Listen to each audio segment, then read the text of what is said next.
C'est une grosse affiche. Vous savez, tous les footballeurs ont envie de jouer ce genre de rencontre. Et ce sera important pour nous de garder notre bonne dynamique dans ce début de championnat. C'est toujours un événement, la sortie de nouveaux iPhones. Ça s'est pas un peu essoufflé au fil des années quand même? Ben non, pas vraiment. En fait, oui, c'est toujours un événement parce qu'il y a toujours des choses intéressantes. Et donc dans ces versions-là, il y a un certain nombre d'améliorations qui sont vraiment intéressantes. Alors, vous pouvez enregistrer 5 doigts, soit une main, soit le mélange entre deux mains, comme ça, voilà, ça fait plutôt ça, 5. C'est ça. Ou bien ça, et puis il y a les doigts des enfants, les doigts des enfants, votre femme, votre chien. Je ne sais pas si ça marche avec les chiens, je ne suis pas sûr.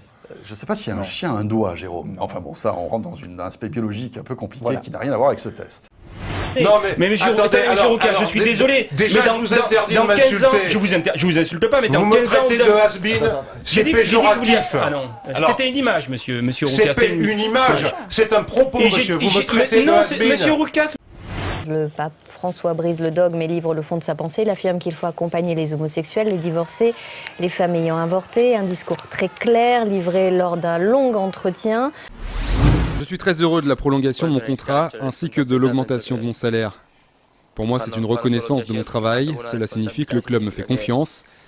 Les responsabilités qui en découlent ne me font pas peur, car les responsabilités font partie aussi du plaisir qu'on a à jouer à ce niveau.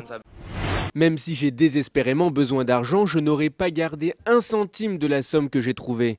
Je suis extrêmement religieux. Dieu a toujours très bien pris soin de moi. Sur Internet, une collecte de fonds a été organisée en sa faveur. Plus de 120 000 $ ont déjà été récoltés. En moins d'une semaine, la tempête Manuel a provoqué inondations, glissements de terrain et destruction de milliers d'habitations. Plus d'1 million de personnes seraient touchées au Mexique. La tempête tropicale Manuel continue de provoquer des pluies torrentielles à travers tout le pays.